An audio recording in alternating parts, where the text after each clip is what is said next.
vayan sumándose más oyentes y personas que sean activas en el transcurrir y en el desarrollo de nuestra clase. Como ya han visto el día de ayer, a los que nos han seguido y a los que no, les agradezco por estar acá presentes con mi persona. Vamos a desarrollar de una manera correcta la estructura propia que tiene que conllevar de manera directa el ámbito del lago que es la etapa de ejecución contractual y ahora nos vamos a enfocar de manera directa en la solución de controversias durante esta ejecución contractual.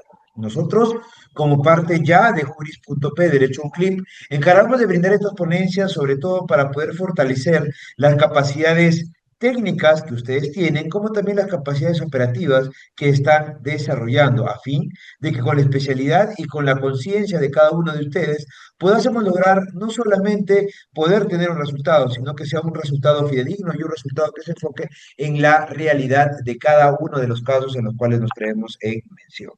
Tal es el caso que vamos a compartir brevemente el día de hoy algunas estructuras para poder tener en consideración y luego vamos a ir colocando casos prácticos para poder analizar, para poder referir y para poder discutir. Y como se hizo en la clase el día de ayer, les voy a pedir que si tienen algún tipo de dudas o preguntas en el transcurrir de la sesión, porque de repente nuestra memoria es frágil, yo mi memoria es muy frágil, entonces tendríamos la oportunidad de poder colocarlos en el chat y de esa manera pues poder desarrollar de manera correcta tanto la respuesta como también poder desarrollar el análisis de su pregunta que ustedes están desarrollando. Entonces, en esa estructura vamos a desarrollar la sesión del día de hoy. Conforme se ha podido comentar, teniendo en consideración varios puntos a tomar en cuenta. El primero de ellos, estamos hablando del punto que está vinculado respecto a, y ahora vamos, el régimen de contratación pública. En el régimen de contratación pública en general, cuando hablamos de régimen de contratación pública, estamos hablando de toda la estructura o todos los procesos que se ven inmersos, ¿dónde? Que se ven inmersos dentro de la etapa de contratación con el Estado, es decir, que estamos hablando de licitación pública, concurso público, estamos hablando de adjudicación simplificada, compras directas, etc., etc., etc. Cuando hablamos de un régimen de contratación pública, lo hablamos, lo analizamos de forma muy amplia, de forma muy directa. Ha previsto en la estructura propia, en la ley de contrataciones con el Estado, el conflicto como un hecho que debe ser atendido, preferentemente por la vía extrajudicial. Y acá va un primer ámbito. Cuando nosotros queremos desarrollar las estructuras propias que están enfocadas en el desarrollo propio de, en este caso, la contratación pública, en primer término tenemos que poder saber que para poder solucionar dichos conflictos se tiene que desarrollar de manera correcta, coherente, en primer término, una vía extrajudicial. No voy a poder irme de manera directa, pues, a poder indicar que hay un incumplimiento de contrato, que hay una vulneración de contrato, que hay una vulneración que pueda generar algún tipo de nulidad en el proceso como tal o porque faltase algunos elementos propios del contrato o en este caso del acto jurídico, ¿no? O acto administrativo como tal. Porque hay que recordar que la estructura propia de las contrataciones con el Estado se enfoca de manera directa no solamente en poder comprar, servir, sino también en poder ejecutar. Es por ello que la estructura propia se tiene que poder desarrollar en un ámbito extrajudicial. Pero ¿qué tan factible? ¿Qué tan factible? Y eso que hay que hacernos esta pregunta. ¿Qué tan factible que todo se solucione vía extrajudicial y no vía judicial? ¿Por qué? Por el tiempo, por la celeridad, por la eficacia, por la eficiencia. ¿Cuáles son las características que conlleva de manera directa que podamos entender y poder elegir o más aún poder decidir desarrollarnos en la vía extrajudicial? Porque es una obligación, el mismo código lo establece, no indica que vaya a ser muy diferente a un proceso como tal. También a tener en cuenta que cuando hablamos de un proceso como tal, estamos hablando de una estructura que va a conllevar no solamente los lineamientos específicos, sino también va a conllevar la manera de cómo es tratado, de cómo es analizado y cómo es especial el proceso como tal. Por eso que cuando hablamos de una vía extrajudicial, nosotros estamos haciendo mención de manera directa a aquel proceso en el cual las personas que están involucradas en el procedimiento enfocado, pues, en las contrataciones públicas, van a tener que desarrollarse no necesariamente en la jurisdicción, no vamos a iniciar con un proceso, con una demanda, pues, con una ejecución, etc., etc., etc. Lo que vamos a hacer en el ámbito de contratación pública es empezar, pues, primero con una vía extrajudicial. Y esta vía extrajudicial es lo que nos va a permitir a nosotros tener en consideración y sobre todo en análisis la estructura propia que conlleva y la especialidad que tiene contrataciones con el Estado. ¿Y por qué es tan especial? Porque en contrataciones con el Estado ustedes pueden observar, ustedes pueden ver Y ustedes pueden analizar distintas ramas del derecho. Como les indiqué, tenemos el derecho administrativo, tenemos el derecho penal propiamente dicho, el derecho civil, etc., etc., etc. Y cada normatividad nos va a ayudar a tener un entendimiento plano de lo que es el ámbito de la contratación pública. Es por ello que cuando hablamos de una vía extrajudicial no necesariamente tiene que ser una vía ordinaria, sino que puede ser una vía, por ejemplo, como el arbitraje, que va a conllevar de manera directa la estructura, el proceso y procedimientos que va a conllevar el ámbito de la contratación con el Estado y más aún en cuanto a la solución de controversias. Tanto es así que para la etapa formativa, es decir, la elaboración de las bases y la integración de los mismos, se ha previsto los mecanismos de consultas, observaciones y elevación de bases. Mientras tanto, para la etapa de selección se ha contemplado la vía de solución de recurso de apelación. Y aquí vamos a hacer mención brevemente a dichas estructuras o dichos procesos y o procedimientos como tal. En la etapa propiamente dicha, inicial, en la etapa formativa, pues tenemos la estructura propia que una vez que nos entregan las bases o una vez que nosotros tenemos conocimiento de que existen bases estándar, nosotros tenemos la oportunidad de poder realizar las consultas, las observaciones y luego de la revisión respectiva poder solicitar la integración de las mismas con nuestras consultas o con nuestras observaciones. En etapa de selección, conforme se ha podido referir, pues tenemos a la estructura propia de lo que conlleva de manera directa el ámbito de la, en este caso, recurso de apelación. Pero este recurso de apelación debe tenerse en consideración algunas estructuras, porque ¿cuál es la finalidad de presentar un recurso de apelación? Que no se otorgue la buena pro, que me otorgue la buena pro por haber quedado en segundo puesto. ¿Qué es lo que determina este caso, el recurso de apelación? Muchas veces el recurso de apelación hace mención de manera directa al proceso, procedimiento y más aún, este recurso de integración, o en este caso la integración de las bases como tal, habla de que se van a incluir tanto consultas como observaciones que han sido discutidas en las bases. ¿Quién hace estas consultas y observaciones? Contratistas, pues lo hacen las personas que están involucradas de manera directa como postores en el proceso de selección como tal. Mientras tanto que para la etapa de selección, pues tenemos el tema de la apelación conforme lo hemos podido observar.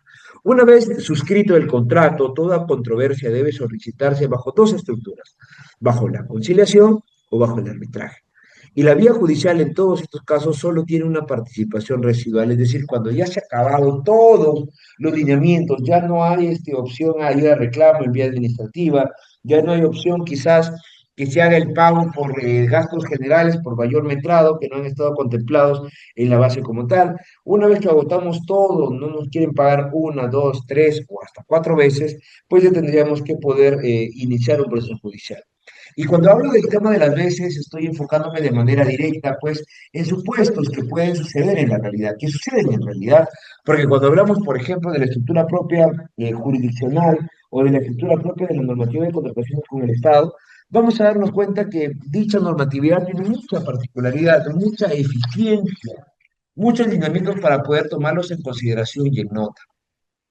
Tanto, la conciliación con una persona externa, porque el conciliador siempre es una persona externa a las partes, conlleva de manera directa, pues, el poder poner fin a un proceso, poner fin a una paralización, etcétera, etcétera, etcétera. Sin embargo, cuando nosotros ya hablamos de este arbitraje, cuando nos enfocamos en el ámbito de arbitraje, ya tenemos que ver la propia normatividad de arbitraje, que esa propia normatividad conlleva de manera directa que puedan poder tener soluciones, que puedan tener vinculaciones y más aún de cómo poder desarrollarse, porque el arbitraje tenemos una persona que está designada y que es también pagada para poder resolver con idoneidad, para poder resolver con consideración y para poder resolver en la estructura propia que conlleva el ámbito de el arbitraje como tal.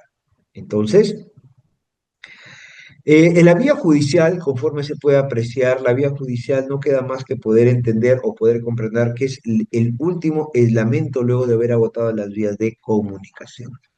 Entonces, cuando nosotros hablamos de este ámbito de las contrataciones públicas, tenemos que tener en consideración que no es necesariamente o enfocado necesariamente en la paralización de una obra, porque muchas veces una obra no se paraliza porque sí, sino que existen ampliaciones de plazos, atrasos imputables a alguna de las partes, mayores o menores metrados de prestación, calidad de prestación del personal o su velocidad de cumplimiento, pagos parciales, penalidades, pagos de intereses, faltas de pagos y o demoras, etcétera, u otros. Cuando hablamos de este tipo de controversia, estamos hablando de una generalidad. Dicha generalidad conlleva de manera correcta que se pueda tener en consideración y sobre todo poder analizar las estructuras propias de estos tipos, o en este caso, modificaciones o controversias en la ejecución contractual. Lo primero que tenemos que tener en cuenta es que se da el proceso como tal de controversias en las ampliaciones de plazo. Porque como se indicó la sesión pasada, perdón, la sesión del día de ayer, hay, en este caso, lineamientos específicos que pueden llegar a determinar de manera correcta que se ha incumplido, que no se ha desarrollado, que no se ha ejecutado, que no se ha tomado en consideración cuando nosotros mencionamos y decimos que se tiene que dar una ampliación de plazo. Y quizás cuando ya llega la ampliación de plazo estamos en un plazo vencido. Atrasos imputables o no a alguna de las partes, eso también hay que hacerlo mención. Muchas veces cuando estamos en un tema de obras, servicios o demás, hacemos de manera directa poder determinar que estos atrasos no son imputables o uno o todo a las partes.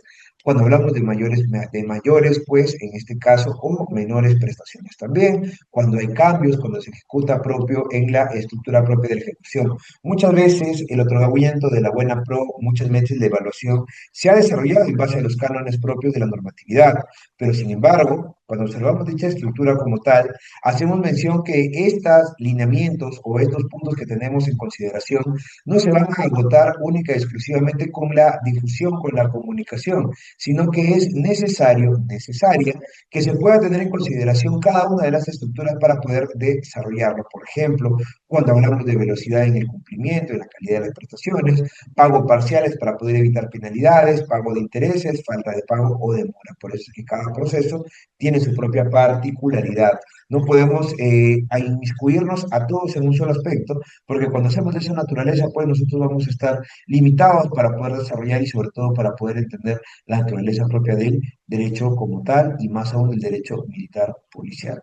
Conforme se ha podido determinar y nosotros lo estamos pudiendo observar, cuando tenemos en cuenta qué tipo de procesos, qué tipo de procedimientos se tiene que poder desarrollar, debe tenerse en cuenta que para poder ser dicha estructura, se tiene que tomar en cuenta cuáles son los lineamientos y cuál es el tipo de contrato que tiene.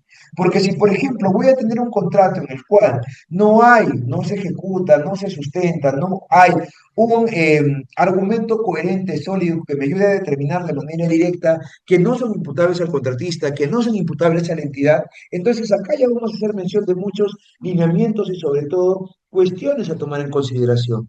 Porque el procedimiento para poder determinar cada uno de ellos es disímil, como algunos es muy similar. El artículo 41, que esto ha variado, simplemente para poder tomarlo como referencia, indicaba que las controversias que surjan entre las partes sobre ejecución, interpretación, resolución, inexistencia, ineficacia o invalidez del contrato se resuelven mediante conciliación u arbitraje. Según el acuerdo de las partes, en el reglamento se define a los supuestos para poder recurrir al arbitraje ad hoc. Las controversias sobre nulidad del contrato solo pueden ser metidas a un tipo de arbitraje. Acá nosotros ya estamos haciendo mención y sobre todo tratando de poder sectorizar hacia dónde vamos a ir con estos medios de solución de conflictos, qué es lo que se pretende lograr, cómo poder desarrollarlo, pero sin embargo, si es que nosotros no tenemos el conocimiento previo, lo que va a conllevar es que realicemos pues un abuso excesivo de normas, un abuso sin tener en consideración de medidas cautelares y demás procedimientos que nosotros lo vamos a poder ir observando en el transcurrir de la sesión del día de hoy. También las partes pueden recurrir a la Junta de Resolución de Disputas en las contrataciones de obras, de acuerdo al valor referencial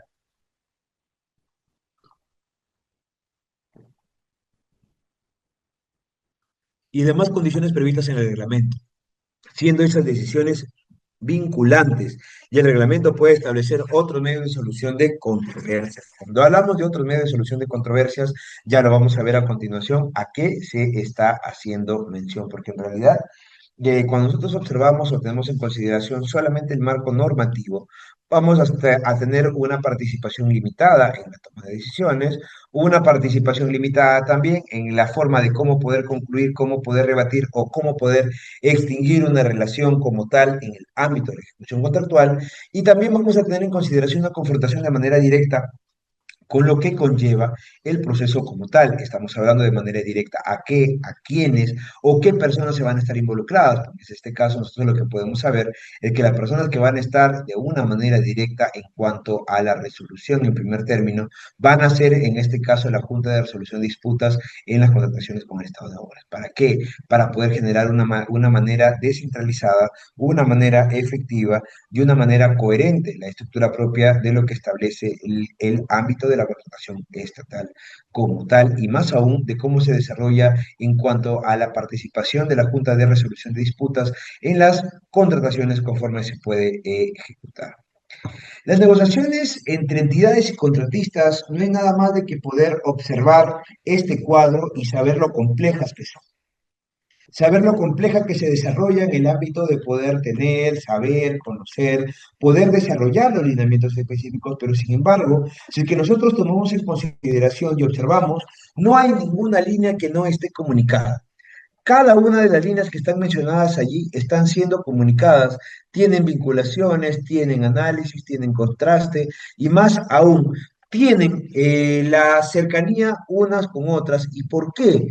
Tienen la cercanía porque necesariamente cuando nosotros hacemos mención y cuando nosotros nos enfocamos en las relaciones como tal, se tiene que poder tomar en consideración, se puede tomar en tiempo los lineamientos específicos que puedan conocer, que se pueda determinar, que se pueda saber, pero sin embargo, para ello tiene que existir un sinnúmero de negociaciones. Y este sinnúmero de negociaciones tiene que darse de manera tripartita, bipartita, pero no tiene que darse únicamente de manera unilateral.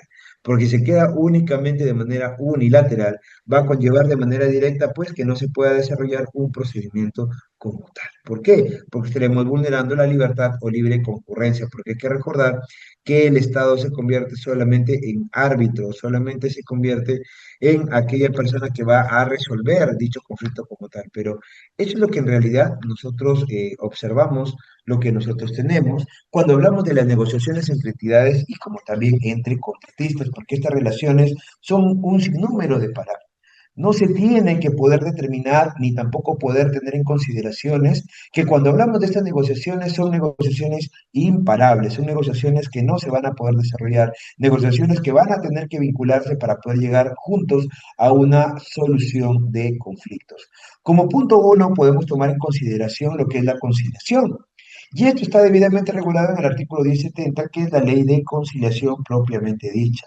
¿Qué es lo que establece la ley de conciliación? ¿Qué es lo que dice la ley de conciliación?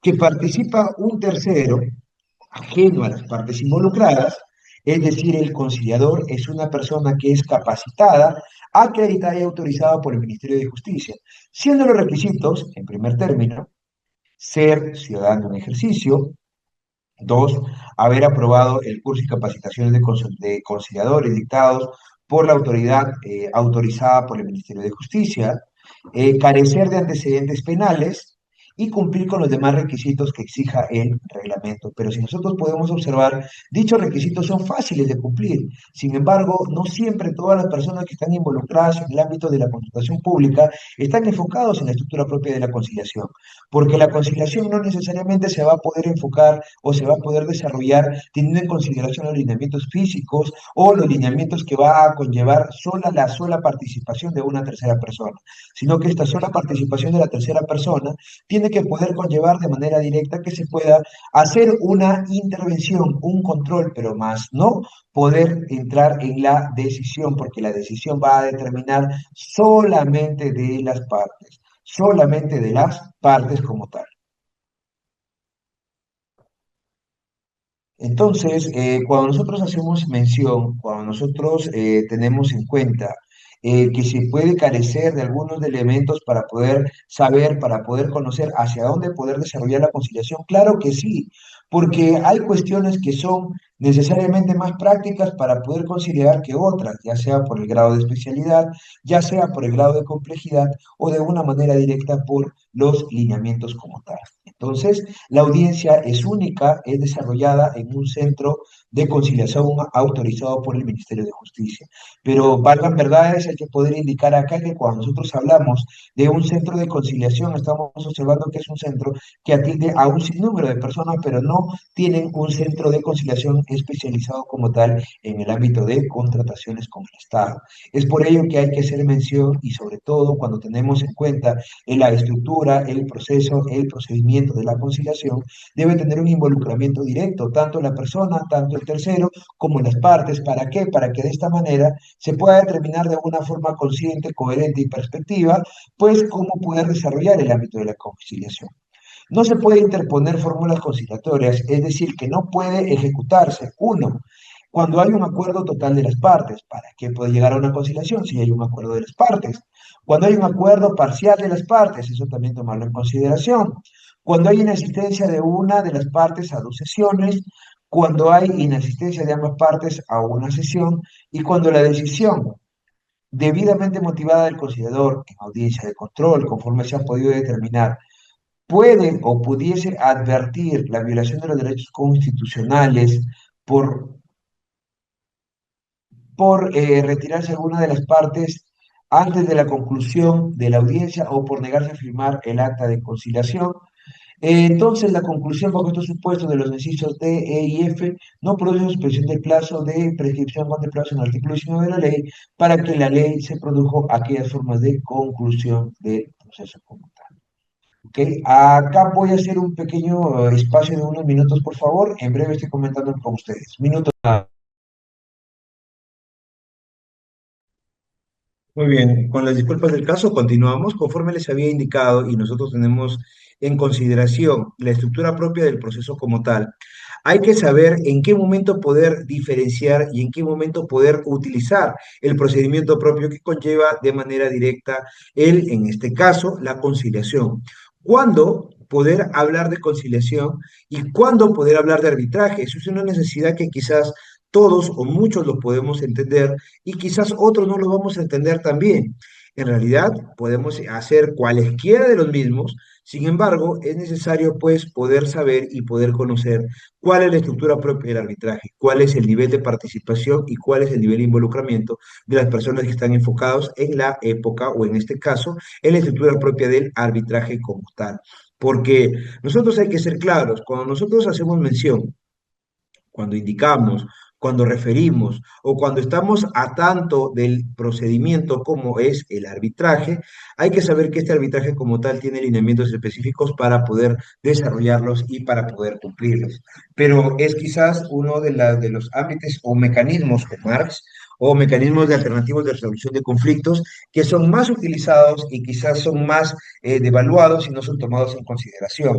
Porque cuando hablamos, por ejemplo, de poder determinar el procedimiento, el proceso y conforme se va desarrollando los MACs, vamos a determinar que la conciliación es un factor determinante para poder tomar en consideración. Pero sin embargo, en este caso hay materias que no son conciliables. ¿Cuáles son estas materias que no son conciliables? En primer término, tenemos que la nulidad del contrato es una materia no conciliable, porque la misma normatividad lo establece de manera directa que se da solamente mediante ¿qué? Mediante el arbitraje. El enriquecimiento sin causa tampoco se puede ir en materia de inconciliación, porque se habla de un ilícito penal. La indemnización, para la indemnización se necesita actividad probatoria y esa actividad probatoria lo va a determinar de manera correcta, pues la estructura propia de cómo poder tener en cuenta y cómo poder saber cómo poder cobrar también allí, cómo poder establecer los límites máximos permisivos, los límites mínimos que se pueden solicitar en cuanto a la estructura propia de los derechos que tenemos en consignación. Aprobación parcial o rechazo o prestación adicional. Ni conciliación ni arbitraje porque esto va a una vía especial. Conforme se pueden dar cuenta, la conciliación es una vía muy importante para poder solucionar conflictos, pero ¿qué me garantiza el cumplimiento de una obligación? Y aquí sí vamos a entrar de repente en la estructura propia de obligaciones.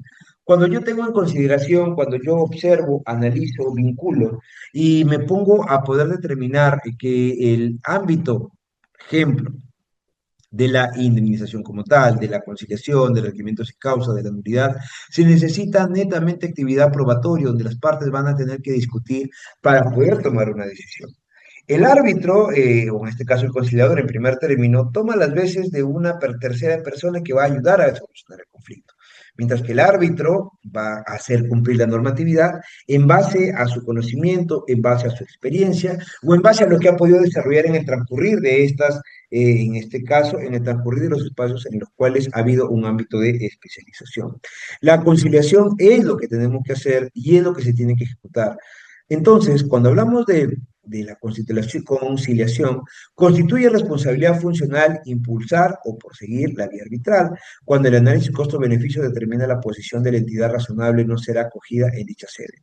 El reglamento establece otros criterios, parámetros o procedimientos para la toma de decisión y de conciliar. En realidad, cuando tenemos este artículo como tal, estamos hablando que, entre comillas, hay un nivel de exigencia para cuanto los funcionarios que están a cargo de la entidad para poder saber si es que hay indicios para poder determinar responsabilidad a alguien, pues se va a tener que hacer. Se va a tener que ejecutar porque el nuevo reglamento lo indica y si no se hace, pues vamos a incurrir en responsabilidad funcional, que es lo que nosotros y creo que cada una de las personas que están acá no desea.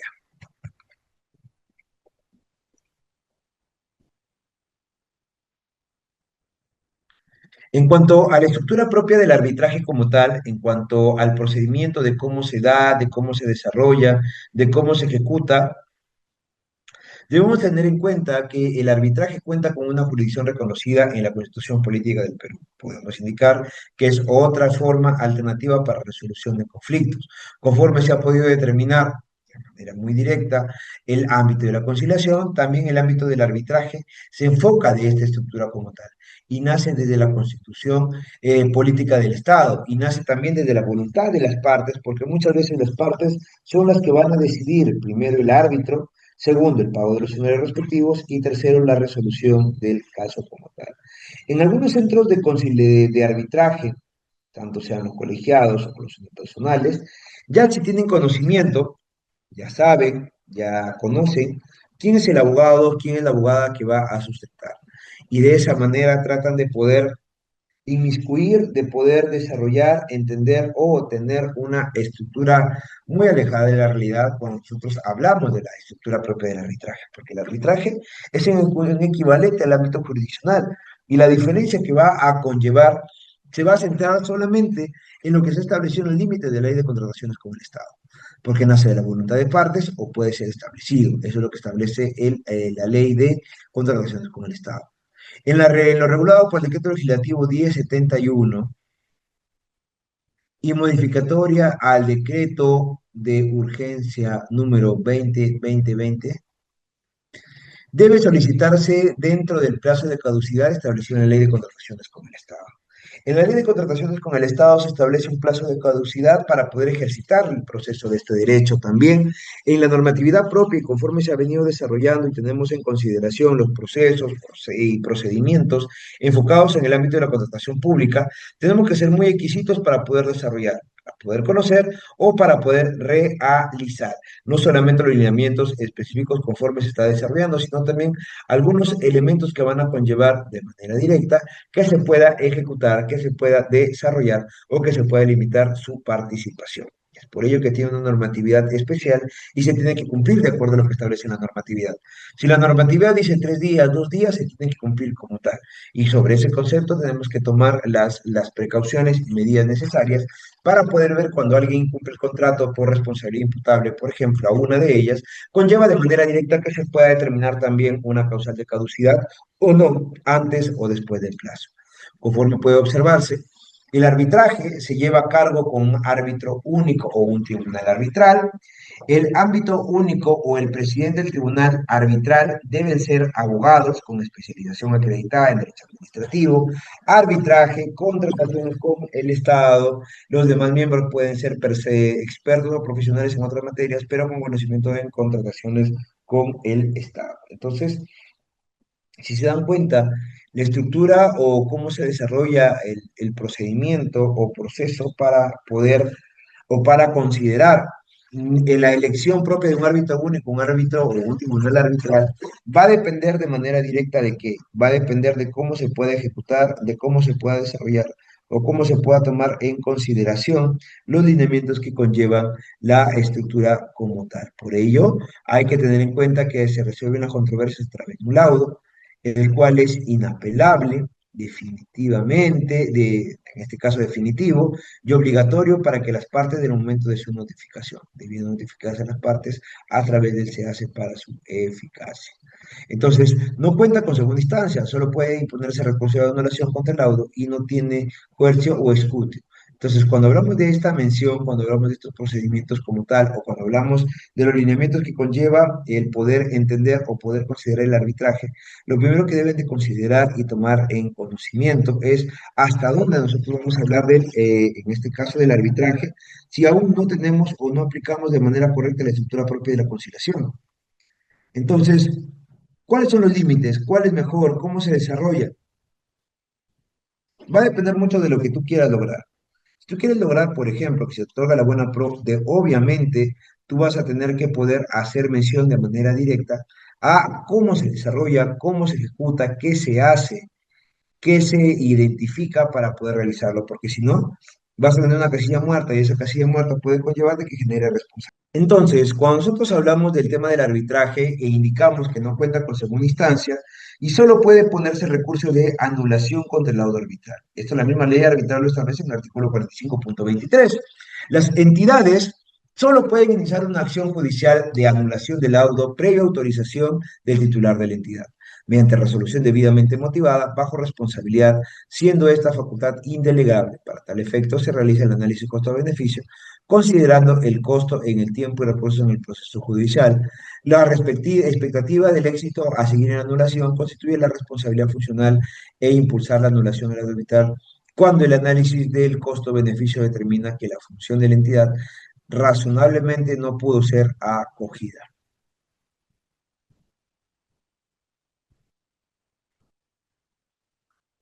Entonces, cuando hacemos mención a esta estructura, tenemos que también saber el ámbito de la jurisdicción. La jurisdicción, conforme se puede desarrollar, conforme se puede apreciar, es reconocida a nivel constitucional y la misma normatividad lo establece de estructura propia de la, con, en este caso, del arbitraje como tal. Es por ello que cuando hablamos del ámbito del arbitraje, tenemos que ver que son principios y derechos de función jurisdiccional, ¿ah? Lo establece la misma constitución política, la unidad, la exclusividad, alguna, vamos a decir, no existe ni puede establecerse jurisdicción alguna independiente, con excepción de la militar y de la arbitral, es decir, que lo reconoce. Reconoce como una vía alternativa o una vía única para poder determinar, para poder tener en conocimiento la estructura que conlleva el procedimiento del arbitraje como tal. Los árbitros ejercen función jurisdiccional y tienen la potestad de administrar justicia. Al respecto, en este punto 8 de esta sentencia, en el expediente 6167-2005, proceso de habeas corpus, Tribunal de Contratación, del Tribunal Constitucional, establece de manera directa lo siguiente. Al respecto, conforme lo estableció este colegiado, indica, el ejercicio de la función implica cuatro requisitos a saber. El primero, el conflicto entre las partes. El segundo, el interés social en la imposición de conflictos, composición de conflictos. Cuarto, intervención del Estado mediante el órgano jurisdiccional como tercero imparcial e inaplicación de la ley o integración del derecho común. Como se dan cuenta, cuando nosotros hacemos mención o cuando nosotros hacemos el seguimiento para poder determinar la naturaleza jurídica, no nos establece la naturaleza jurídica, pues en este caso de la jurisdicción y propiamente dicho, no nos establece la naturaleza jurídica del arbitraje como tal. ¿Cuál es la naturaleza jurídica del arbitraje como tal? Entonces, cuando hablamos de esta estructura propia de la jurisdicción, cuando hablamos de estos lineamientos específicos que tenemos aquí en esta estructura, hay que saber que el colegiado, o conforme lo establece esta sentencia, tiene que saber, en primer término, ¿Cuál es el conflicto entre las partes? ¿Cuál es la naturaleza que conlleva que tenga que poder aplicarse la jurisdicción, perdón, que tenga que aplicarse la, en este caso, el arbitraje y no la conciliación? ¿Qué es lo que tiene que pasar para poder conocer? Porque igual lo puede ver la conciliación, pero tiene que haber un conflicto entre las partes. Este conflicto tiene que tener una estructura donde pueda saber y donde pueda salvaguardarse en esta estructura los propios medios y la defensa o teoría del caso de cada una de las partes. El interés social en la composición del conflicto, porque ¿qué es lo que sucede cuando hay un conflicto? Genera responsabilidad y de manera directa también genera lineamientos específicos a cada uno de estos centros que tienen que estar debidamente estructurados.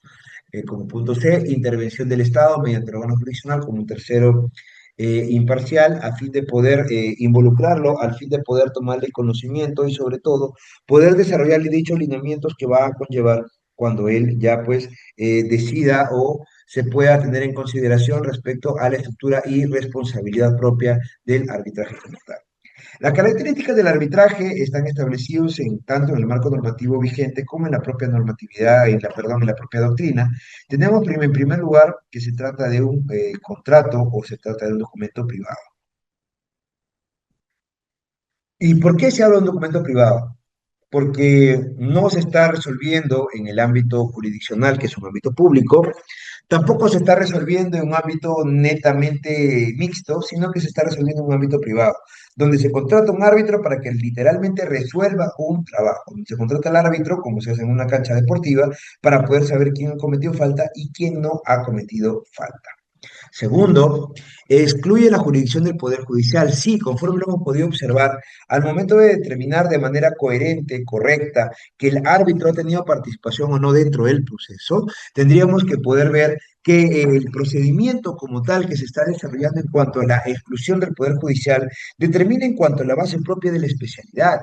Porque en el ámbito de contrataciones públicas, en el ámbito jurisdiccional, muy pocas personas, muy pocos jueces, por no indicarlo de otra manera, conlleva de manera inmediata que pueda participar el juzgador. Pero en este caso, en el ámbito de contrataciones con el Estado, es menester que tiene que poder iniciarse como árbitro como tal. Pero, sin embargo, al momento de poder tener en consideración dichas estructuras, se tiene que saber hacia dónde poder desarrollar, qué ejecutar, qué vincular y sobre todo cómo poder desarrollarlo. También el árbitro, o como se indicó, es un privado que resuelve la controversia que no aplica el principio de juez natural. Eso es lo que hay que tener en cuenta. El convenio arbitral, acuerdo previo entre las partes, donde se va a desarrollar de manera correcta, coherente y sobre todo con el procedimiento y con el show propio que está enfocado en el ámbito del convenio arbitral como tal, porque este convenio tiene que estar vinculado, tiene que poder relacionarse, tiene que poder implicarse y tiene que poder tener efectividad. En cuanto al ámbito de la imparcialidad, la imparcialidad va a generar de manera directa que un ámbito, un contrato o en este caso el arbitraje no tenga un involucramiento, por más que se haya pagado, por más que se haya cancelado el procedimiento como tal, que se haya cancelado el ámbito del arbitraje, conlleva de manera directa que necesitamos una persona imparcial, una persona que pueda tomar decisiones. Quizás cuando se habla del ámbito de imparcialidad, indica y dice, ¿no? Cómo una persona puede ser juez y parte al mismo tiempo, pero sin embargo, el árbitro simplemente lo que hace es tomar los lineamientos, poder utilizar la norma de ser el caso y poder llevar a cabo la estructura propia de la audiencia como tal. Y cuando tiene también calidad de cosa juzgada, ¿cuándo es eso? Cuando el laudo con vocación de cosa juzgada, cuando hay una vocación, y cuando hay una necesidad vinculante para las partes. Esto es lo que establece en algunos procedimientos como tal y conforme se va a desarrollando. ¿Cuáles son las ventajas que trae porque no todo es malo, cuáles son las ventajas que trae esta estructura propia? ¿Qué es lo que trae de ventajas? Las ventajas que trae, pues, en primer lado, es la neutralidad, todo, todos los involucrados, todas las personas somos neutras para poder realizarlo, la exigibilidad, que es el reconocimiento constitucional y la protección de acuerdos de la Convención de Nueva York, la flexibilidad que conlleva que no existan documentos tan formales para poder ejecutar o para poder ejercer nuestro derecho, el arbitraje multiparte cuando se trata de diferentes partes que conllevan de manera directa que se pueda tomar en consideración y en conocimiento de lineamientos específicos establecidos, confidencialidad, respecto al procedimiento, los procesos que conlleva. porque al momento de poder determinar la estructura propia arbitral, no voy a poder estar desarrollando o poder enfocándome de manera directa en la estructura propia que conlleva el día a día, porque cuando nosotros hablamos de confidencialidad y muchas veces no hay una vinculación o un conocimiento pleno del árbitro, porque la nómina a la que pertenece es de un colegio profesional en el norte, sur, este, oeste, donde no hay vinculación, donde no hay análisis, donde no se puede enfocar de manera coherente los lineamientos para poder hacer mención. Entonces, si se dan cuenta, estas estructuras, estos procedimientos, se tienen que poder realizar la forma más célere posible. Entonces, se tiene que ver, y aquí se entraría en discusión porque dice que hay menores costos, pero en realidad, cuando nosotros ya hablamos de una casa como tal, cuando hablamos de una vinculación y cuando tratamos de poder determinar cuáles son el ámbito de los costos o tiempos, va a determinar de cada proceso en contratación en especial, casi también como la participación de las partes signatarias de acuerdo a lo que establece el marco normativo vigente. Pero este acuerdo o convenio arbitral es un equivalente a nuestra sentencia. Y si nosotros tomamos en consideración una sentencia, ¿qué es lo que podemos desarrollar? ¿Qué es lo que podemos entender de la sentencia? ¿Qué es lo más pertinente para poder analizar, para poder verificar en el ámbito de las contrataciones y más aún en el ámbito del arbitraje? El acuerdo de voluntades, sí, tiene que poder evidenciarse un acuerdo de voluntades. ¿Qué más tenemos? Tenemos pues someter a controversia de acuerdo a que no haya un proceso como tal, un proceso que no esté enfocado de manera directa en lo que establece la estructura por el derecho como tal. Entonces, puede someterse también a una controversia, es decir, a materias atribuibles enmarcadas dentro de su alcance. Y finalmente, la relación jurídica determinada según lo que establece en este primer apartado, cuyas controversias son susceptibles de poder someterse a un arbitraje, porque recuerden que ya hay procedimientos y ya sabemos qué normas, qué procesos, qué tipos de procesos van a poder ingresar dentro de este proceso, en este caso de la pasantía. La falta de predictividad y familiaridad en los procedimientos es una ventaja porque no siempre va a estar involucrado en tus actividades propias, porque es como si se tratase de un abogado litigante inicial, ¿no? Cuando se pueda conocer, cuando se pueda ver, cuando se pueda tener en conocimiento la propia especialidad, pero sin embargo, hasta la actualidad faltan facultades coercitivas del árbitro porque simplemente recomienda. El árbitro solamente indica, sin embargo, no establece de manera coherente cómo es que se da, cómo es que se ejecuta, cómo es que desarrolla, y no es susceptible de tampoco de apelación por, en este caso, falta de publicidad. El convenio arbitral, que ahí nosotros lo podemos observar, tiene partes debidamente acreditadas. Primero, tiene un consentimiento, un acuerdo. Segundo, tiene a las partes involucradas. Tercero, tiene enfocado el ámbito de la validez formal. Y cuarto, el alcance objetivo.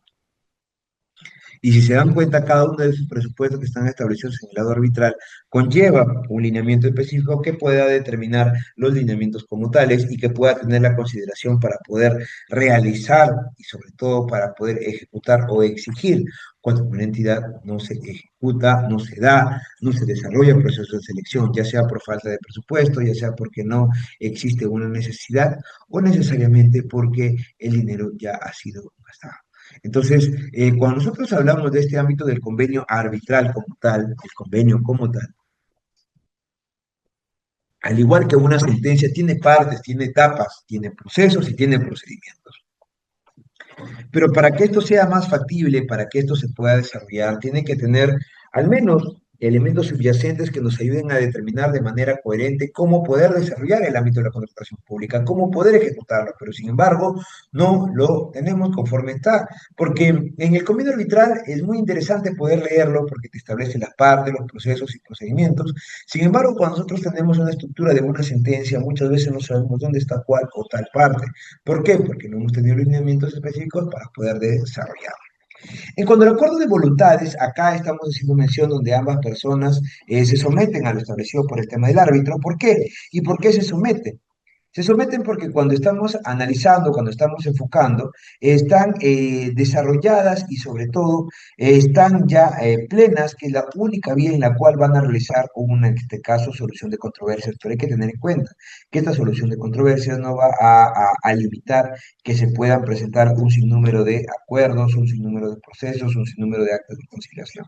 Entonces, puede pactarse también en cuanto al tema, el primer término, el consentimiento de las partes, a esta manifestación expresa de la voluntad que conlleva que las personas que están en el ámbito propio, las contrataciones con el Estado, puedan evidenciar que tienen una formación en el convenio. Puede pactarse también antes o después de que surja una controversia entre las partes. Entonces, eso también es menester y eso lo establece el mismo contrato. Y finalmente puede incluirse dentro del contrato o suscribirse como un acuerdo distinto, de acuerdo a lo que está establecido en el marco normativo vigente. Entonces, se tiene que someter también a la controversia. Por ejemplo, en controversia tenemos materias arbitrables y enmarcadas dentro del derecho y su alcance. ¿Ok? También se tiene que poder enmarcar, poder desarrollar, poder analizar dichas estructuras como tal. La relación jurídica determinada.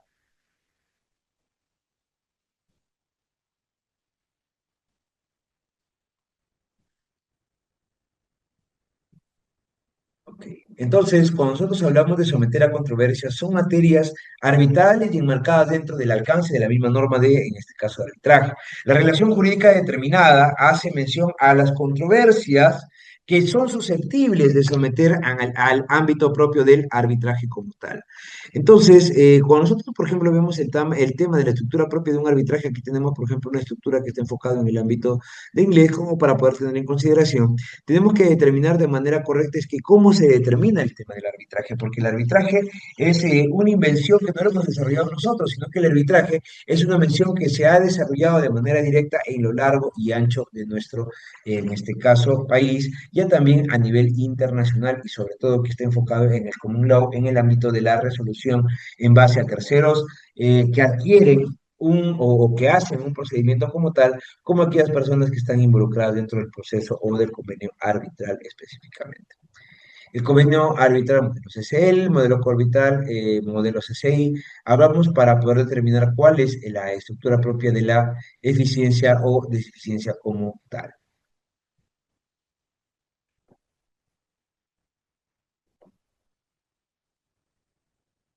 Entonces, todas las controversias que son derivadas o relacionadas con este contrato o convenio serán resueltas de forma definitiva mediante arbitraje, de acuerdo con el reglamento de arbitraje del Centro Nacional o Internacional de Arbitraje de Cámara de Comercio de Lima, en cuyas normas de administración y decisión se someten las partes en forma incondicional, declarando conocerlas y aceptarlas en su integridad. La cláusula de modelo de arbitraje SCI menciona que todas las controversias que deriven del presente contrato o que guarden relación con este serán resueltas definitivamente de acuerdo con el reglamento de la ley o en este caso del arbitraje de la Cámara de Comercio Internacional de uno o más nombrados conforme a este reglamento. Si se dan cuenta, cada una de las estructuras o convenios que conlleva el proceso como tal, el proceso de arbitraje como tal, va a tener en consideración los lineamientos específicos que se pueda determinar, que se pueda plantear y que se pueda desarrollar. Porque si no tengo claro qué es lo que voy a desarrollar, cómo lo voy a desarrollar, entonces va a ser en vano que pueda elaborar, pues en este caso, una demanda arbitral, poder someter a la entidad para que pueda realizar los pagos, para que pueda realizar en este caso los depósitos, de ser el caso que no haya podido realizar, las prestaciones de que no se hayan podido ejecutar, o muchas veces poder realizar también el ámbito de la resolución de contrato por ámbito de entidad. Entonces, estas estructuras se tienen que poder desarrollar en base a procesos, en base a procedimientos, en base a alineamientos que conllevan que no todas las personas o todas las partes involucradas en un proceso de selección van a enfocarse de manera directa en el arbitraje como tal. Es por ello que tenemos que poder saber cuáles son los límites del arbitraje, hasta dónde podemos desarrollarlo y finalmente cómo poder enfocar en la estructura propia del arbitraje. Estas son las etapas de un proceso arbitral. Son un poco amplias, un poco largas, así que vamos a tratar de poder ir explicando una de ellas para que puedan tomar en consideración y para que puedan hacer los apuntes respectivos, ¿no? Primero inicia con una solicitud de arbitraje. Una vez que concluye con esta solicitud de arbitraje como tal, que está debidamente fundamentada, debidamente sustentada y más aún debidamente tenida en cuenta cuando que es que se desarrolla este ámbito del arbitraje, se tiene que poder limitar tanto los procesos, tanto los procedimientos y de esta manera pues poder desarrollar el lineamiento como se está mencionando ahora. Es decir, que tiene que estar debidamente establecida esta solicitud de arbitraje como tal. Y por ello se tiene que poder enfocar, se tiene que poder analizar y se tiene que cumplir tal como establece, por ejemplo, para poder presentar cualquier tipo de demanda del Código Civil o una denuncia como tal, se tiene que cumplir también con la estructura propia de la solicitud del arbitraje. Como segundo momento, tenemos la respuesta a solicitud, en este caso el arbitraje. Y como tercer momento tenemos la instalación constitucional del tribunal arbitral, cuando ya empieza el trabajo del tribunal arbitral. Es para ello que primero se da un plazo determinado para poder realizar la presentación de la demanda, luego se da la contestación de la demanda o reconvención de la misma, se da la contestación de la reconvención como tal, la fijación de puntos controvertidos, la audiencia de pruebas, audiencia de alegatos, alegatos escritos, emisión de laudo, notificación de laudo, solución contra, solicitudes contra el laudo y la absolución, en este caso, bueno, todavía no terminamos, absolución de la solicitud contra el laudo, resolución de las solicitudes contra el laudo y finalmente el consentimiento de la buena como tal. Si se dan cuenta, estos lineamientos específicos tienen que poder cumplirse para poder llevar a cabo el proceso o el convenio arbitral. Pero sin embargo, no solamente basta y sobra que este convenio arbitral esté pactado o esté plasmado en un documento fidedigno, conforme lo podemos apreciar, sino que es menester que se pueda cumplir, que se pueda desarrollar y que se pueda analizar cada uno de los lineamientos específicos que tenemos. Entonces, el orden de prelación de las reglas implica que el procedimiento arbitral se conduce primordialmente por las reglas pactadas para las partes y de manera supletoria por las leyes aplicables. En el caso peruano, el procedimiento se regula de acuerdo a una orden de prelación, a un orden de vinculación, a un orden de ¿qué? De sometimiento. Entonces, cuando nosotros hablamos de la orden de prelación según el ámbito de la regla, nosotros vamos a darnos cuenta que no necesariamente se cumple lo que se quiere con el ámbito de la dirección nacional. Entonces, lo que nosotros tenemos en poder tener en consideración es que el ámbito arbitral o el proceso arbitral como tal tiene algunas variantes, tiene algunos procedimientos y tiene también la vía de que tú puedas recurrir en vía jurisdiccional. De repente no estás de acuerdo con el laudo, puedes recurrir en vía jurisdiccional para poder tomar condiciones necesarias y poder establecer el procedimiento como tal. Entonces, continuamos. El orden de prelación según las reglas, el orden de prelación de las reglas, primero, lo establecido por las partes, ya sea en un centro de arbitraje o un árbitro ad hoc, que es solamente utilizado para una sola función, o en el ámbito institucional, el reglamento del centro de arbitraje. Cada centro de arbitraje tiene un reglamento que es un ámbito institucional. Reglas para que se fije, pues en este caso, el tribunal arbitral. Tiene que poder establecerlo, tiene que poderlo crear. Ley de contrataciones con el Estado, cuando el Estado es parte y del arbitraje propiamente dicha como tal. Entonces, de acuerdo a lo narrado, ¿cómo se da el arbitraje dentro de la ley de contrataciones con el Estado? ¿Cuál es la efectividad? ¿Qué es lo que se ejecuta? Si lo que nosotros estamos observando es que hay errores, de que conjuntamente igual o igual, de igual manera que el derecho o de que se esté enfocando en un ámbito jurisdiccional, de igual manera el árbitro va a terminar como un ente burocrático que para poder emitir una sentencia va a demorar hasta como un juez que puede demorar de 6, 7 o hasta 8 meses para poder emitir una sentencia como tal cuando ya ha hecho un adelanto de fallo. Entonces, hay que tomar en cuenta ello, hay que tomar en consideración que cuando hablamos del arbitraje en este ámbito de la ley de contrataciones con el Estado, tiene que vincularse de manera directa en los procesos, procedimientos y conforme se va a desarrollar en el o en la normatividad, en el decreto legislativo, perdón, en la normativa propia de la ley de contrataciones con el Estado. Ahí hay modificaciones que se han hecho y así que esa norma pues no es la correcta, como ustedes saben, pero es una norma que nos da mención de cómo estaba regulado con anterioridad, ¿no? En el decreto supremo 344 de 2018 indica que las contrataciones con el Estado, el arbitraje es obligatorio.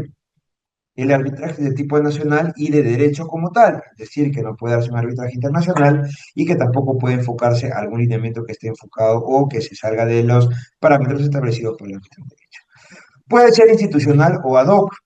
Ad hoc es cuando el monto de la controversia es menor o igual a 10 unidades e institucional cuando es a elección propia de las partes, conforme se puede apreciar, conforme se puede determinar.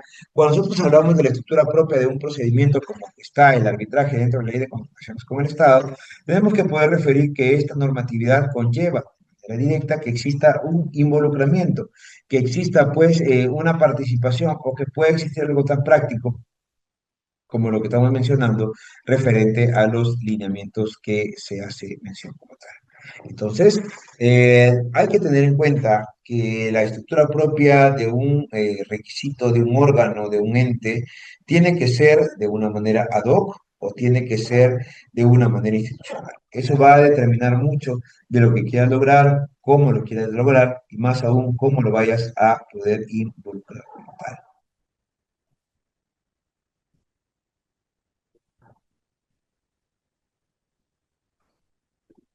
Siendo así, el ámbito de la ley de contrataciones con el Estado en cuanto al arbitraje institucional residual nos indica que cuando no se ha incorporado convenio arbitral expreso, puede aplicar el arbitral institucional residual. Cuando se ha pactado arbitraje institucional sin designar una institución como tal, pues estamos hablando de una manera de que existe una vulneración. Cuando no se ha precisado el tipo de arbitraje, es un déficit que está establecido dentro de la estructura propia normativa.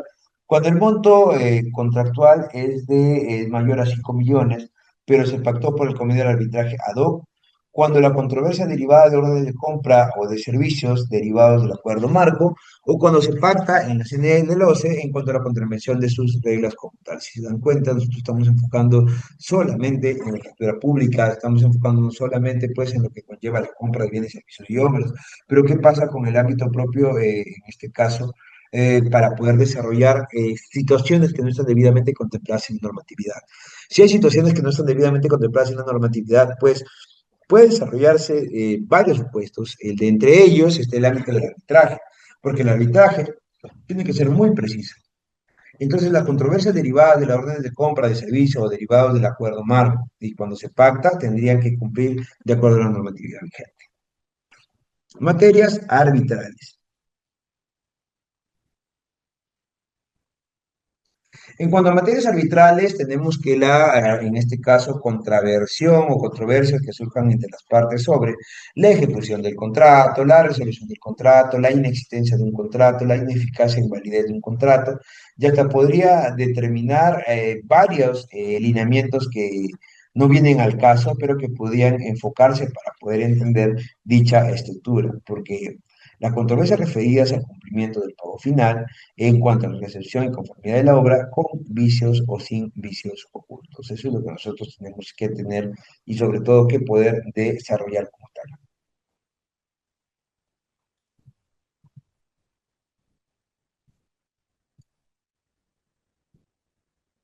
Materias no arbitrables. La decisión de aprobar o no la elección de adicionales, pretensión de enriquecimiento sin causa o indebido, pago de indemnización o cualquier otra que se derive de la falta de aprobación de adicionales, ¿no? Esas son materias no arbitrales, que si tienen que poder ejecutarse tendrían que ir por otra vía, pero no por la vía específica que conlleva de manera directa que se puede involucrar, que se pueda realizar una toma, en este caso, de decisiones en cuanto al tema del árbitro y pueda poder ver en cuanto al tema de la responsabilidad, porque esa estructura propia de la responsabilidad conlleva que de manera directa se puede ejecutar o se pueda vincular o se pueda dejar de lado la estructura propia del arbitraje. Y el arbitraje en realidad es un procedimiento muy célere que cumple de acuerdo a las expectativas que nosotros queremos siempre buscar la estructura propia de la justicia, de cómo se puede ejecutar, cómo se da, qué se desarrolla, qué se ejecuta, qué no se desarrolla. Entonces, dichos lineamientos,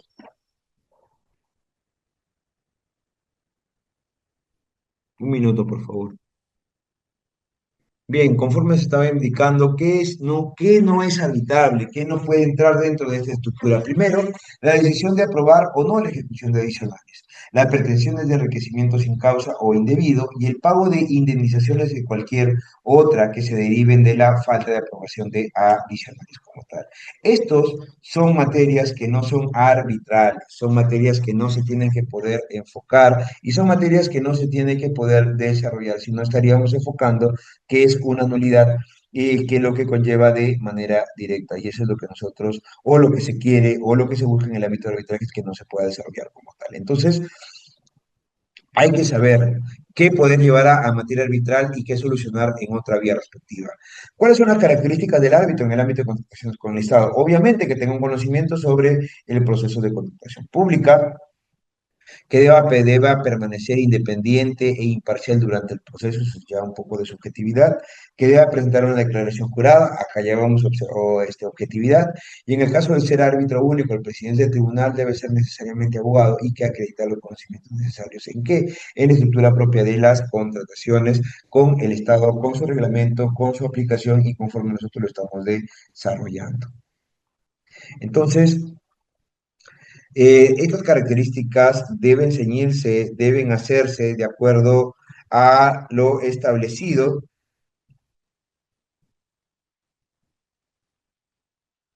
a lo desarrollado, a lo vinculado de manera directa, pues por la ley propia de arbitraje.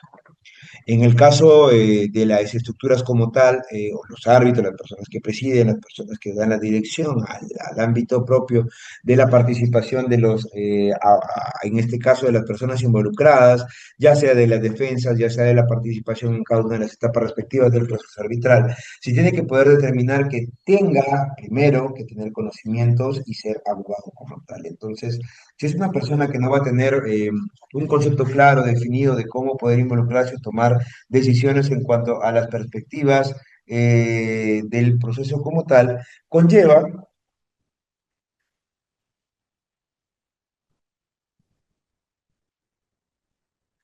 conlleva que no se ejecute, que no se desarrolle ni tampoco que se vincule procedimientos como tal en el ámbito de comunicaciones con el Estado.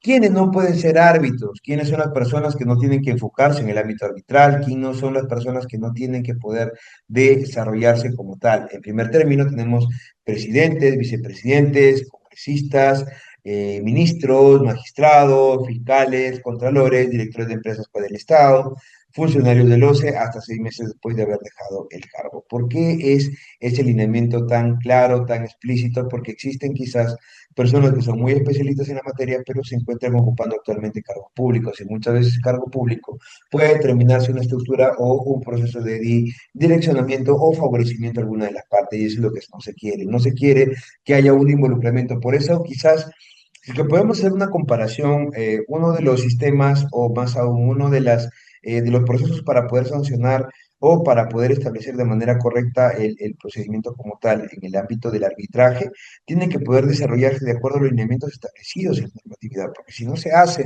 de acuerdo a lo establecido dentro de la normatividad, conlleva que no se pueda ejecutar, que no se pueda desarrollar, que no se pueda enfocar ni tampoco vincular el procedimiento como tal. Entonces, hay que poder conocer, hay que poder desarrollar, y hay que poder saber cuál es el nivel de vinculancia, de vinculación y más aún el nivel de implicancia que tengan o que tiene una persona sobre otra o una institución sobre otra en cuanto también al hábito de circunscripción. Ese desarrollo, esa vinculación, esos lineamientos conlleva que de manera directa se pueda tener, pues como lo tenemos en la base propia de las contrataciones con el Estado, conforme se ha podido enfocar, conforme se ha podido desarrollar. También tenemos algunos limitantes, pues que es el ámbito de personas que están prohibidas para poder contratar con el Estado, que en realidad es muy similar a lo que establece la estructura propia del arbitraje. Pero ¿de qué va a determinar? Va a determinar de cómo se va a desarrollar, qué derechos se van a vincular, cómo se va a poder enfocar y más aún cómo poder desarrollarse. Pero también es un tema muy interesante saber cuáles son las medidas cautelares que se dan dentro del arbitraje como tal. Para ello, se tiene que poder tener en cuenta lo siguiente.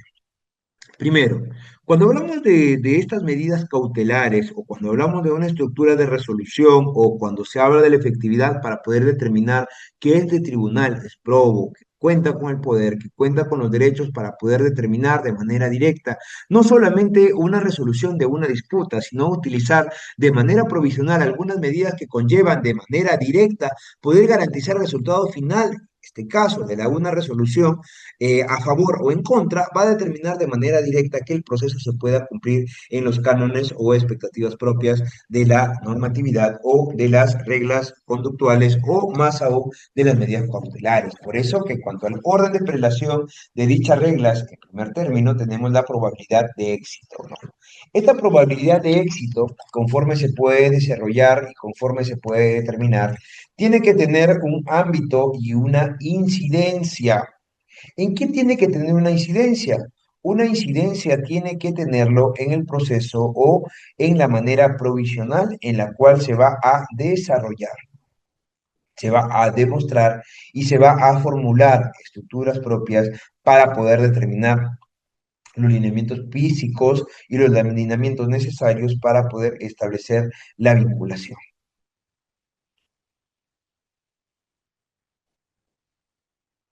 Entonces, hay que ser muy específicos cuando nosotros mencionamos, cuando nosotros decimos, por ejemplo, ¿no? En cuanto a la probabilidad del éxito, que la parte que va a solicitar las medidas provisionales debe demostrar el fondo de la reclamación o caso contrario, el fondo de la fundamentación o la probabilidad que se vaya a desarrollar. O sea, no simplemente se tiene que enfocar de manera directa en poder decir, sí, lo voy a desarrollar, sí, lo voy a ejecutar, sino que tiene que poder especificarlo de manera directa. También en cuanto al tema de la urgencia, porque en la urgencia el tribunal debe estar convencido de que la acción inmediata podrá evitar daños graves al demandante. En cuanto al daño irreparable, el tribunal arbitral solo podrá ordenar medidas provisionales, que pueda considerarse, que pueda tenerse o que se pueda desarrollar como tal, en perjuicio no, sino que puedan ser reparadas, porque puede otorgarse medidas cautelares que vaya a generar más daño del que ya han ocasionado. Y finalmente, y establece que no puede existir un prejuzgamiento, que las medidas provisionales no pueden prejuzgar el fondo de la controversia que viene hasta el momento o la disputa como tal. Si se dan cuenta, ello tiene que vincularse, ello tiene que analizarse y tiene que desarrollarse de acuerdo a estas reglas que están establecidas en el mismo marco normativo vigente. Tenemos el ámbito de la probabilidad, tenemos el ámbito de la urgencia, el daño irreparable y pues el prejuzgamiento de acuerdo a lo que establece dicho lineamiento. Hay que tener cuenta que existe la primera oportunidad o medida prearbitral y la segunda oportunidad que es la medida arbitral propiamente dicha. Cuando hablamos del Poder Judicial, en cuanto a la estructura propia de las medidas cautelares, solamente medida cautelar, hay que tener en cuenta que esta medida cautelar va a enfocarse, va a desarrollarse de acuerdo a lo que está establecido en el marco normativo vigente como tal.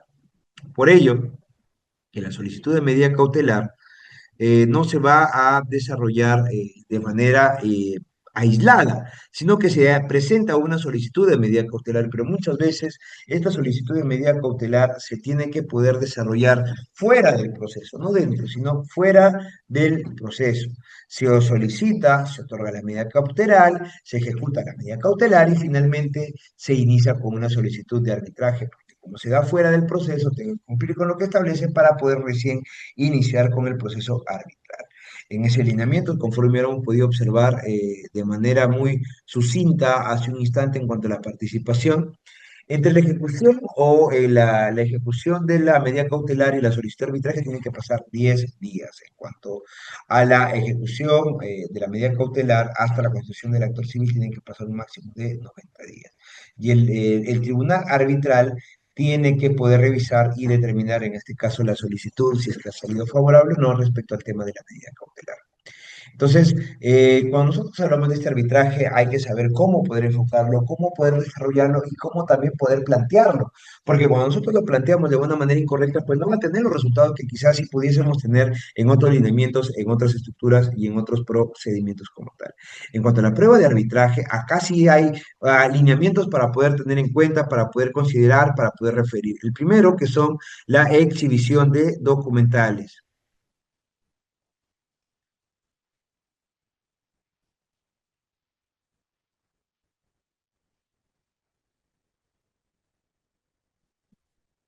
Tanto es así que la parte que solicita debe, en primer momento, describir el documento, realizar una declaración, en este caso, de relevancia. Luego de ello, declaración de que no se encuentre en poder o custodia de quien solicita la justificación por parte que asume la otra parte que lo tiene. En cuanto a a los propios testigos, identificar testigos y presentar el testimonio como tal. El testimonio que tienen que tener los datos del testigo, la relación con las partes y la descripción completa de los hechos y fuentes de información en el cual se basa el testigo. Y finalmente también el perito. Los peritos tienen que seguir con un dictamen pericial. Tanto puede ser de parte como de oficio. Y en realidad, cuando nosotros nos encontramos en una realidad como tal, en un procedimiento como tal, vamos a tener que poder vincular, analizar y sobre todo desarrollar los procesos y procedimientos que nos enfoca de esta manera y de esta naturaleza conforme. Cuando ya se trata de una admisión o cuando ya se encarga de poder desarrollar el procedimiento como tal, tenemos el tema de la audiencia de pruebas. El testigo deberá comparecer en persona, salvo que en casos excepcionales o en los que el tribunal permita la habilita el uso de videoconferencia o una tecnología similar. Sin embargo, en el transcurrir de esta era de la modernidad, pues casi todas las audiencias son virtuales.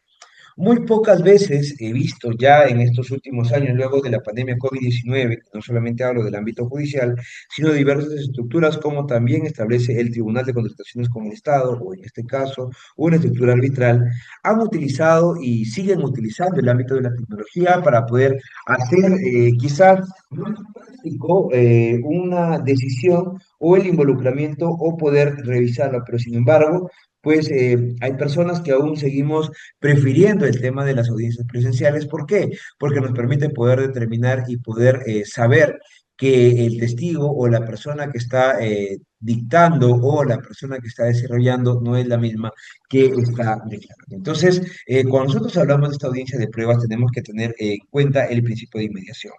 Y este principio de inmediación conlleva de manera directa es que si se pudiese o no se pudiese tener audiencias de manera que, como anteriormente se determinaba, se hacía, poder tener un conocimiento pleno de cómo poder desarrollar el ámbito de las audiencias. Y esta audiencia es como un proceso civil donde las audiencias se van a actuar todos los medios probatorios, donde se van a actuar cada una de las partes porque se están hablando solamente audiencias de pruebas. Y la manera como poder actuar, primero tiene que mostrarse cuál es la pertinencia, cuál es la utilidad y cómo se desarrolla en el proceso enfocado de audiencia de pruebas. En tal sentido, tiene que darse de la declaración de testigos del demandante, la declaración de testigos de la demandada, el interrogatorio por parte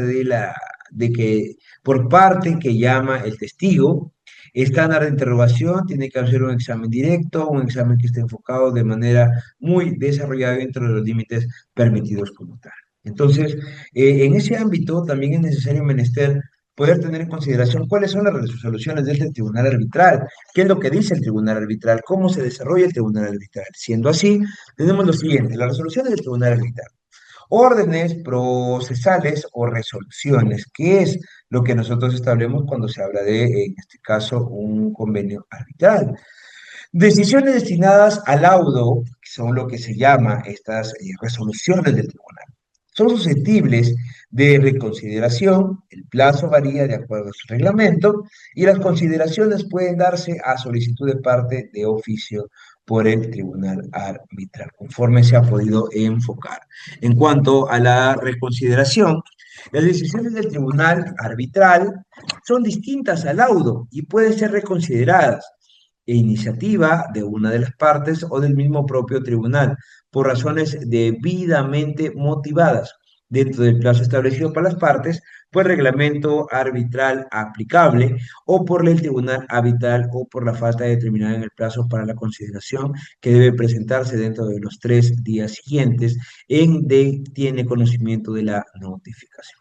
Entonces, salvo el acuerdo en caso contrario, esta reconsideración no suspende la ejecución de la decisión que ha venido dado o en grado de primera instancia, por indicarlo de manera directa o quizás en grado primigenio para poder determinar la estructura de la responsabilidad. Órdenes procesales o resoluciones, ya lo mencionamos, ya lo hemos visto. En cuanto a los laudos, tenemos laudos de tipo parcial, laudos de tipo, en este caso, total. Y en cuanto al contenido, es una decisión de controversia, una motivación de decisión, y la decisión debe de ser tomada por unanimidad o por mayoría. Es difícil que se pueda generar un árbitro o que se pueda generar empates en los árbitros porque para poder desarrollar, cuando es un árbitro colegiado, se tienen que tomar distintos criterios que puedan determinar de manera coherente y consciente la resolución del mismo. Entonces, a ver, continuamos. El laudo arbitral es inapelable y obligatorio, sin embargo, puede ser anulado por determinadas causales específicas previstas en la ley de arbitraje. Si el pedido de anulación es solicitado por el contratista, debe de prestar una fianza bancaria solidaria a favor de la entidad. Y si el pedido fue realizado a la entidad, éste debe contar con la previa autorización de su titular. Y finalmente, es posible recusar al árbitro luego de que el laudo haya sido anulado por vulneración del derecho de defensa de acuerdo a las últimas modificaciones establecidas en el año venidero. Entonces, conforme se puede determinar y conforme lo establece la normatividad propia, en este caso del arbitraje como tal, se tiene que poder tomar en consideración que se tiene que poder desarrollar de acuerdo a lo que es establecido en las causales propias de la normatividad. Por ejemplo, ¿cuáles son las causales? Las causales están enfocadas de manera indirecta cuando el convenio arbitral sea inexistente, nulo, anulable, inválido o ineficaz. Causales cuando una de las partes no ha sido debidamente notificada.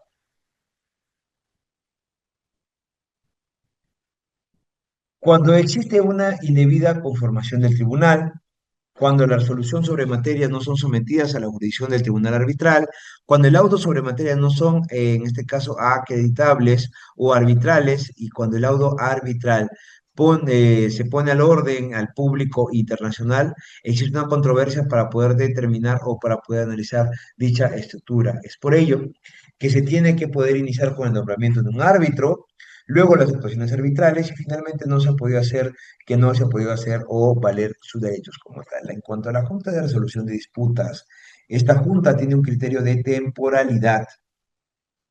¿Por qué habla de temporalidad? Habla y dice que en los casos que resulten de aplicación la Junta de Resolución de Disputas pueden ser sometidos todas las controversias que surjan durante la ejecución de la obra hasta la recepción total de la misma. Las decisiones emitidas por la Junta de Resolución de Disputas solo pueden ser sometidas a arbitraje dentro del plazo de 30 días.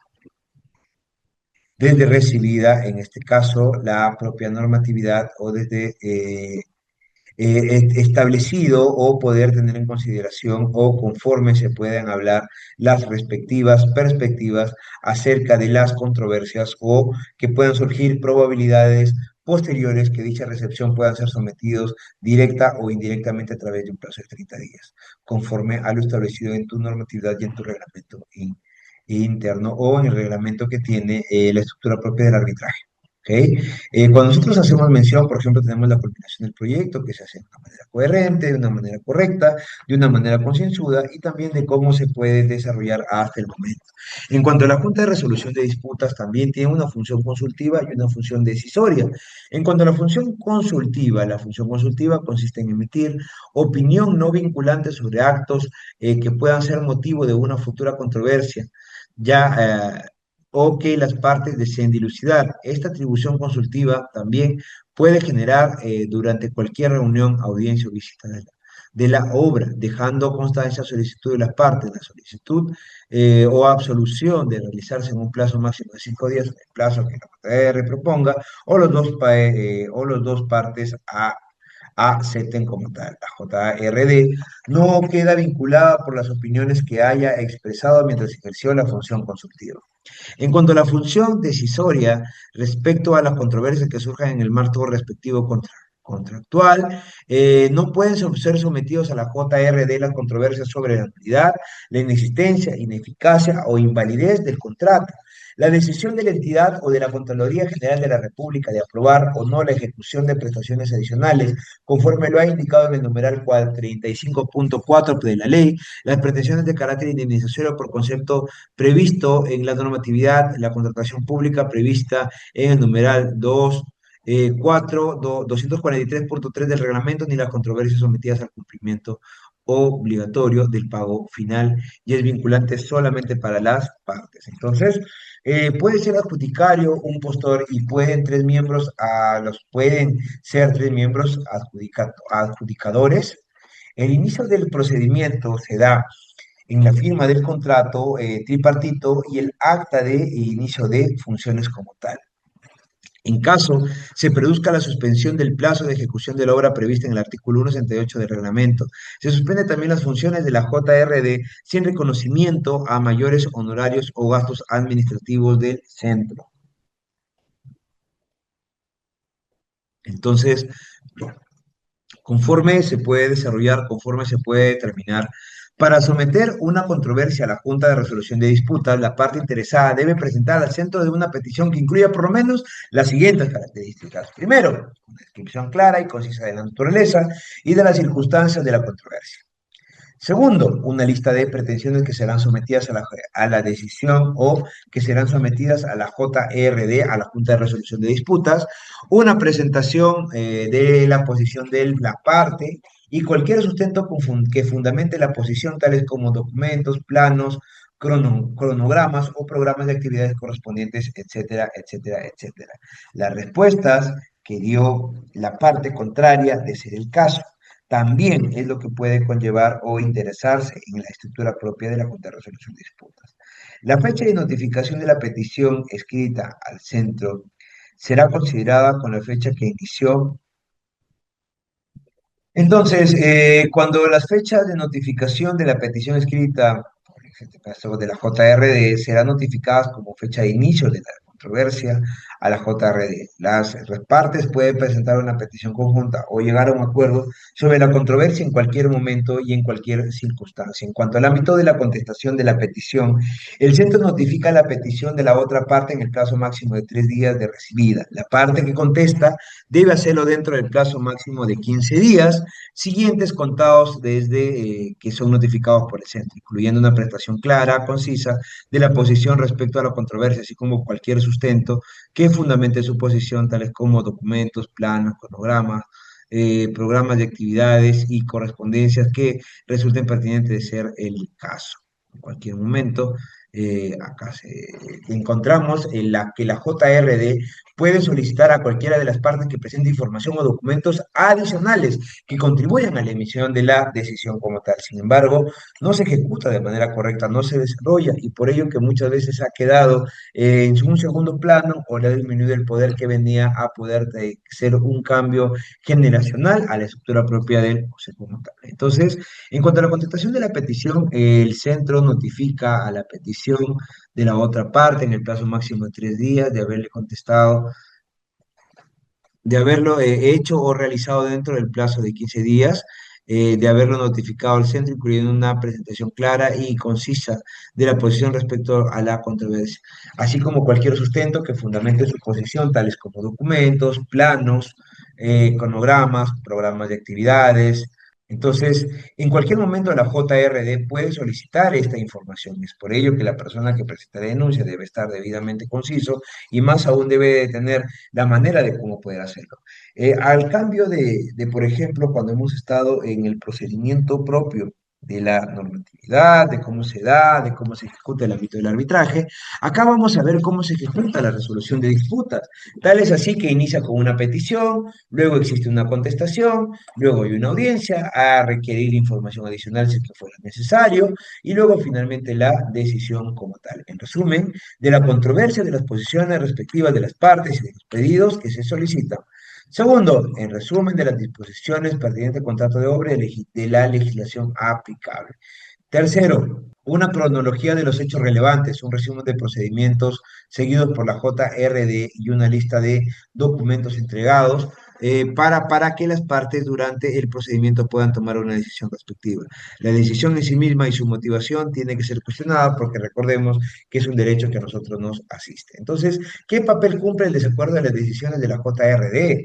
La obligatoriedad de las excepciones de la Junta de Resolución de Disputas, ¿qué es lo que establece? ¿Qué es lo que relaciona? ¿Cómo se da? ¿Qué se ejecuta? En este caso, la decisión o cómo se va a enfocar. La Junta de Resolución de Disputas es vinculante y de inmediato y obligatorio cumplimiento para las partes de su notificación desde el vencimiento del plazo para su corrección y aclaración. Una vez corregida o aclarada la decisión debe ser pertinente. Ya, a ver, acá tenemos una pregunta que nos dice lo siguiente, ¿no? Gerlenson Denise Rojas Bringas. Si la entidad o el contratista se olvidaron de establecer en la firma del contrato, la JRD, ¿se puede modificar el contrato para poder incluirse en el contrato que ya está en la etapa de ejecución? A ver, acá hay varios supuestos. Si te has olvidado, puedes hacer una adenda. Y en una adenda, incluir, modificar, agregar cláusulas respectivas para el ámbito de tu contrato.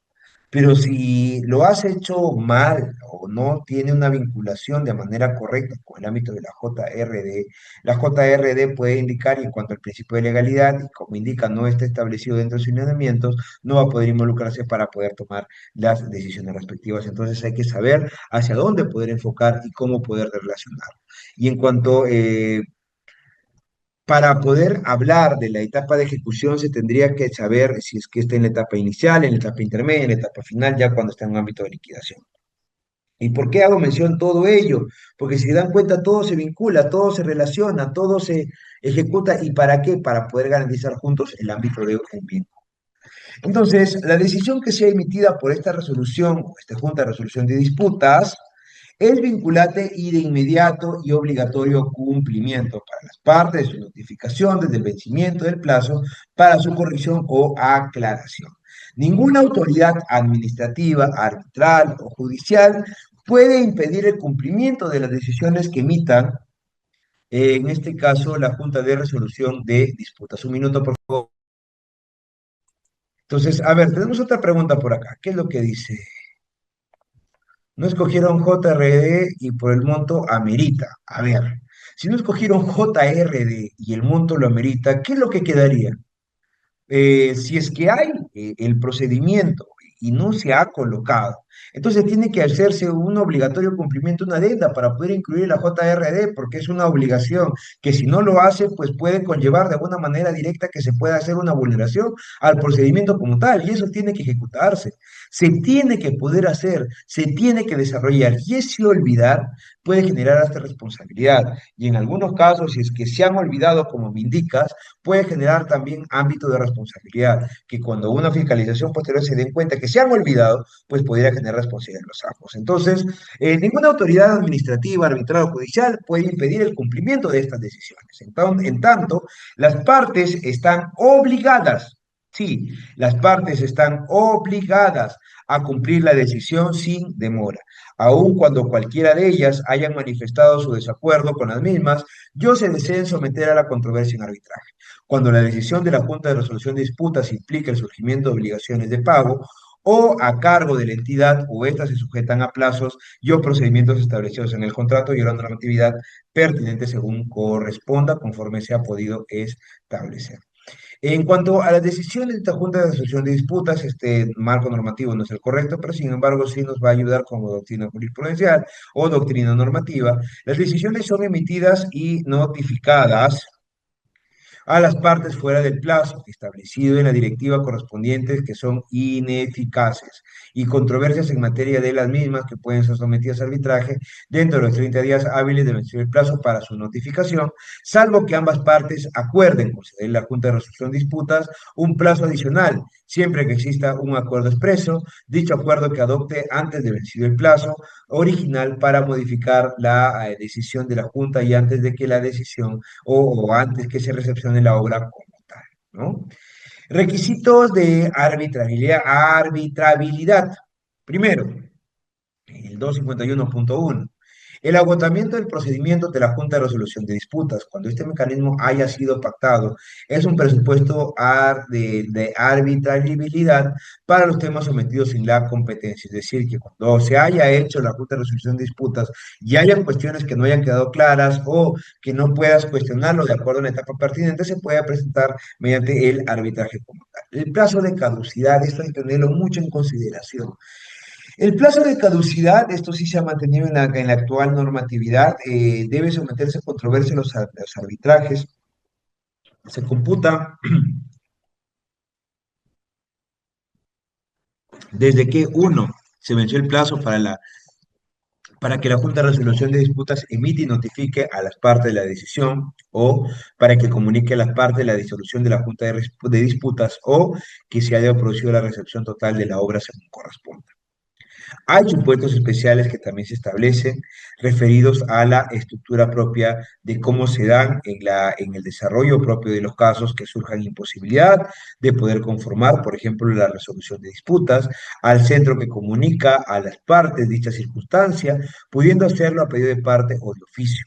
Finalmente, si la Junta de Resolución de Disputas se disuelve conforme a las reglas de procedimiento establecidas antes de la emisión o de decisión, el plazo de caducidad para someterse, la controversia arbitral que se computa desde que se comunique a las partes la disolución de la Junta de Resolución de Disputas. Finalmente, como para poder ir en este desarrollo y para poder enfocar, porque hemos estado hablando de algunas estructuras como lo que es el arbitraje, la Junta de Resolución de Disputas, primero debemos de saber que el arbitraje es un mecanismo de resolución de controversias que coadyuva a las partes para definir las mismas, sin importar el estado en el que se encuentre la ejecución del mismo contrato. En cuanto a la Junta de Resolución de Disputas, funciona durante la ejecución de la obra, siendo su principal objetivo que la misma culmine y finalmente ambas herramientas son eficaces, sin embargo, deberá analizarse la estrategia que se sigue en cada una a fin de lograr que la máxima eficiencia de las mismas. Entonces, y en ese lineamiento tenemos que poder saber que cuando nosotros nos encontramos en esta estructura o lineamientos para poder desarrollar, para poder tener en consideración o para poder hablar, tenemos que saber que dichos lineamientos se tienen que cumplir y para poder cumplirse se tienen que garantizar de manera correcta normas subyacentes como la ley de arbitraje, ley de conciliación, la normatividad propia de las contrataciones con el Estado para poder hablar de esta Junta de Resolución de Disputas y de esta manera pues poder desarrollarlo. ¿Hay cuestionamientos que tiene, por ejemplo, el arbitraje? Sí.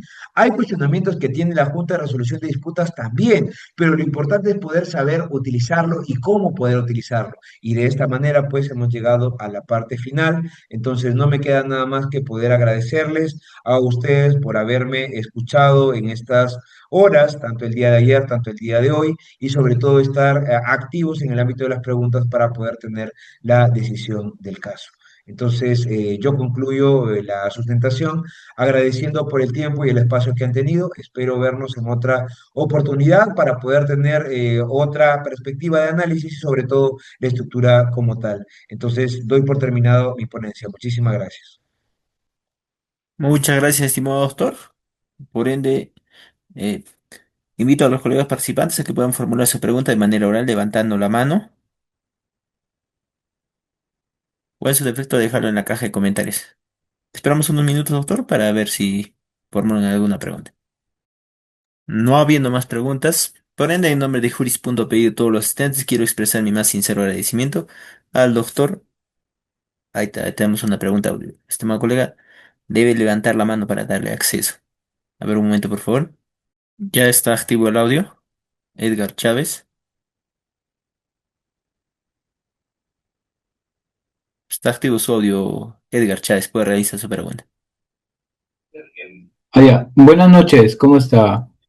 Solamente consultarle para perder la duda. Eh, ¿Por qué se dice ejecución contractual uno, 2 y 3? ¿Cuál es la diferencia? Disculpe, quizás es por demás la pregunta, quizás, pero quisiera saber.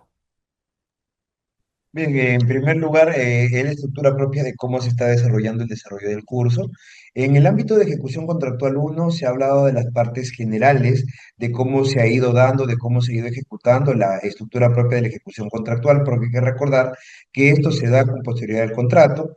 En la parte 2 se está hablando de, en este caso, los mecanismos de resolución de conflictos, conforme lo hemos podido observar que se ha desarrollado en base a lo que es los lineamientos propios de la conciliación, el arbitraje y la Junta de Resolución de Disputas, y en la estructura propia, pues, de la fase o la ejecución contractual 3 ya se estarían viendo otros aspectos tales como, por ejemplo, las ampliaciones adicionales y demás estructuras propias en el tema de obras. Entonces, si se da cuenta, lo que conlleva esta estructura propia del desarrollo del curso, porque es un enfoque en el curso, conlleva de manera directa poder saber cuál es la finalidad de cada uno de ellos, porque no solamente nos vamos a acoger en poder determinar de una manera muy lineal una estructura general, sino que es necesario y se ha querido pertinente en Curis.p poder desarrollar de esta manera para un mejor entendimiento. Eso es respecto a la pregunta.